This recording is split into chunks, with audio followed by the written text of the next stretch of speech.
আসসালামু আলাইকুম ওয়া রাহমাতুল্লাহি ওয়া বারাকাতুহু। মাগফিরাত। কাছে এবং দূরে যে যেখান থেকে দেখছেন সকলকে জানাচ্ছি প্রাণ ঢালা অভিনন্দন ও মোবারকবাদ। আজকে আপনাদের সামনে একটা বিষয় নিয়ে আলোচনা করব।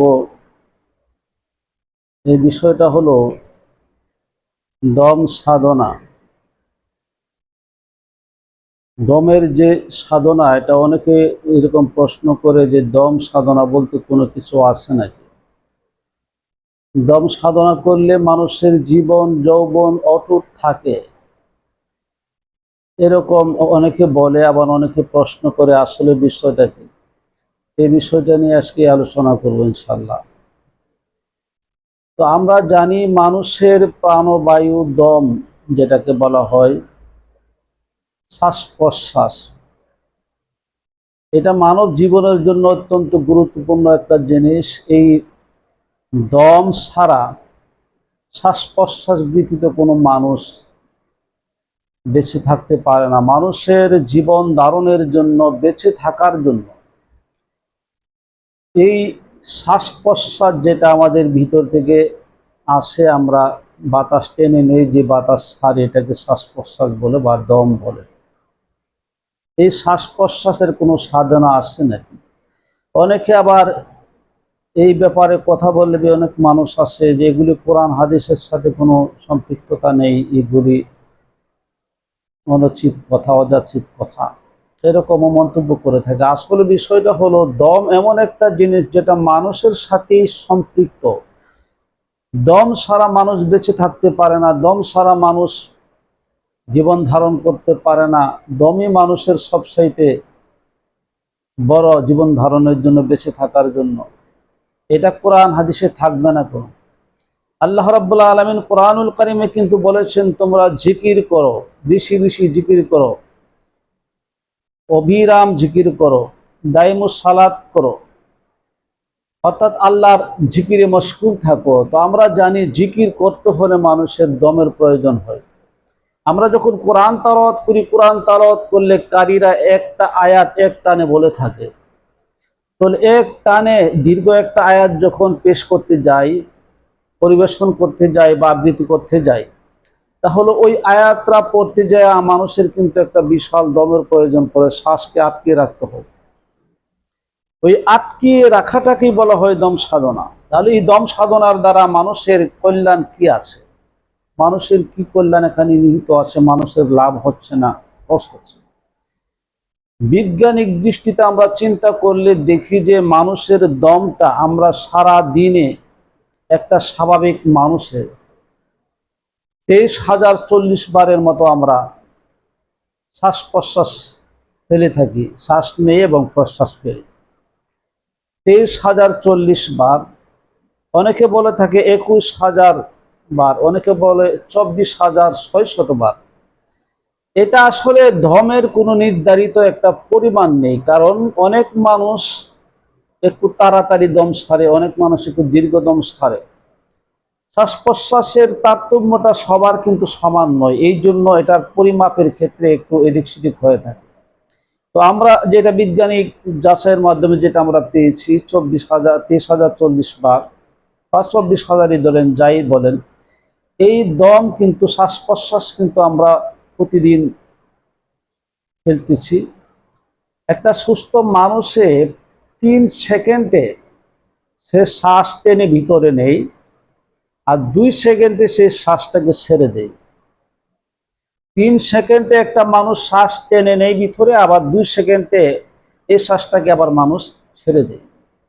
তাহলে এইভাবে একটা মানুষ সারা দিনে ঘন্টায়, 24 ঘন্টায় যখন শ্বাস প্রশ্বাস ফেলে, তখন তার হিসাব আসে 23,040 বার বা 21,000 বা 24,000 বার, যাই বলেন, এরকম একটা হিসাব আসে। তো এই দম সাধনা যেটা আমরা শ্বাস প্রশ্বাস ফেলছি, এটার সাথে জীবন যৌবনের কি সম্পর্ক আছে, এই বিষয়টা যদি আমরা একটু চিন্তা করে দেখি, তাহলে আপনি নিজেই অনুভব করতে পারবেন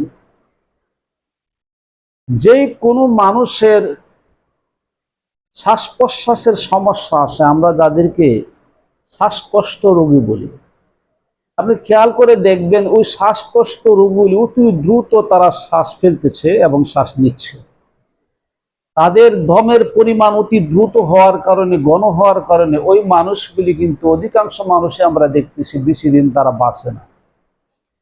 শ্বাসকষ্ট রোগীরা কিন্তু বেশি দিন বেঁচে থাকে না, স্বাভাবিকভাবে তারা অল্প দিনেই তারা মৃত্যুবরণ করে। কারণ তাদের শারীরিক এই জটিলতার কারণে যেহেতু শ্বাস প্রশ্বাস বেশি হচ্ছে, এটা আমরা রোগ হিসাবে, শারীরিক জটিলতা হিসাবে আমরা ধরে নেই, কিন্তু এটার একটা বিজ্ঞানিক যেরকম ব্যাখ্যা রয়েছে তেমন এটার একটা আধ্যাত্মিকতার ব্যাখ্যা রয়েছে, সফি সাধকদের একটা ব্যাখ্যা রয়েছে। তো আমরা যে বিষয়টা বলবো সেটা হলো সফি সাধকদের মতে, আমার ব্যক্তিগত গবেষণায় আমি যেটা বুঝি সেটাই আপনাদের কাছে ব্যক্ত করছি। একটা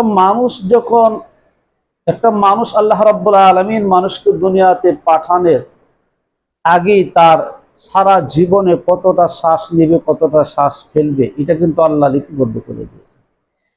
এই জন্য প্রত্যেকটা মানুষ, সফি সাধকদের ধারণা মতে, যদি কোনো মানুষ দমের সাধনা করে, আর এই দম সাধনাটা আমরা যদি দমটাকে আটকিয়ে রাখি, শ্বাসটা টান দিলাম, টান দেওয়ার পরে দমটা যদি আমরা ভিতরে আটকিয়ে রাখি, তাহলে যেখানে আমরা 24 ঘন্টায় 23,040 বার শ্বাস প্রশ্বাস ফেলতাম, এখানে যদি আমরা কিছু সময় একটু প্র্যাকটিস করি, যেই দমগুলি আল্লাহর জিকিরের জন্য, আল্লাহর মহাব্বতে, আল্লাহর জিকিরের হালতে দমটাকে আমরা একটু লম্বা করে সারি, লম্বা করে টানি, তাহলে 23,000-এর জায়গায় যদি আমরা দমটা 24 ঘন্টায় 20,000 বার আসে যায়, তাহলে এখানে আমরা 3,000 দমের যে একটা হিসাব, এটা আমরা কিন্তু আয় পেলাম।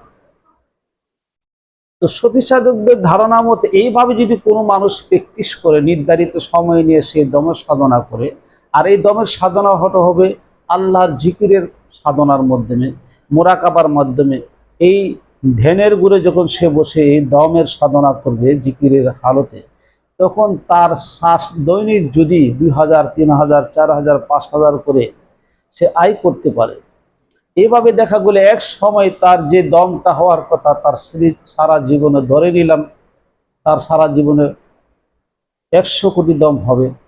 তো 100 কোটির মধ্যে যদি সে এই দমটাকে বাঁচিয়ে নিতে পারে 80 কোটির মধ্যে, তাহলে 20 কোটি তার আয় হয়ে গেল। এভাবে একটা মানুষের আয়ুকে দীর্ঘায়িত করতে পারে, এটা সবই সাধকদের ধারণা মতে। যদিও আল্লাহ রাব্বুল আলামিন প্রত্যেক মানুষের আয়ুকে নির্ধারণ করে দিয়েছেন, মৃত্যুকে নির্ধারণ করে দিয়েছেন এটা ইসলামের মোতাবেক, কিন্তু সবই সাধকদের ধারণা, দার্শনিক মতে যদি কেউ এরকম চেষ্টা করে, তাহলে হতে পারে তার জীবন যৌবন অটুট থাকতে পারে এবং সেটা বৃদ্ধি হতে পারে। কারণ দমের সাথে মানুষের জীবন এবং যৌবন সম্পৃক্ততা আছে, কারণ জীবন না থাকলে যৌবন আসবে কোথা থেকে? এই জন্য এই সাধনাটা কেবল দার্শনিক সবই সাধক হয়ে দিয়ে থাকেন। এভাবে যদি কোনো মানুষ চেষ্টা করে, তাহলে তার জীবনের মধ্যে, যৌবনের মধ্যে সৌন্দর্যতা আসতে পারে এবং বৃদ্ধি আসতে পারে। আমরা সকলে দুনিয়াতে স্বাভাবিকভাবে সবাই আয় করার পক্ষে, সবাই কিন্তু আমরা আয় করার চেষ্টা করি। সেটা আসলে এই দেহ জীবন নিয়ে কোনো আয় করার চেষ্টা করি না, বরং সে বেশি বেশি আমরা ক্ষয় করি।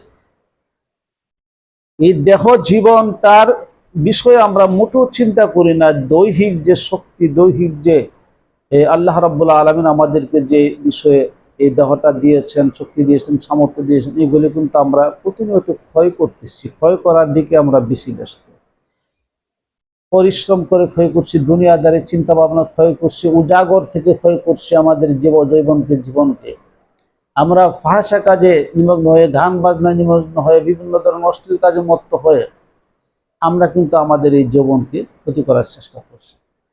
কিন্তু একমাত্র রব্বুল আলামিনের এই সাধনার ভিতরে যদি কোনো মানুষ থাকে, এভাবে যদি কোনো মানুষ দম সাধনার চেষ্টা করে, হতে পারে এটা তার জন্য তাদের জীবন এবং যৌবনকে বৃদ্ধি করতে পারে এবং সে একটা নির্ধারিত নূর তার মধ্যে সৃষ্টি হতে পারে। কারণ আল্লাহর ধ্যানে নিমগ্ন থাকলে তার মধ্যে ঐশী সত্তার পক্ষ থেকে একটা নূর বা একটা পাওয়ার জারি হয় তার দেহের ভিতরে। আর এই দেহের ভিতরে এই নূর প্রবেশ করে একমাত্র দম সাধনা, ধ্যান সাধনার মাধ্যমে। এই ধ্যান সাধনার ভিতরে দিয়ে তার মধ্যে আল্লাহ আল্লাহ রাসূলের নূর পয়দা হলে সে নুরানি হয়ে যায়। এই জন্য এই চেষ্টাটুকু সবই সাধকদের বয়সমতে আমরাও যদি করতে পারি সেটা লাভ করতে পারবো। তো আশা করি দম সাধনার যে বিষয়টা আমরা একটু বুঝতে পারছি।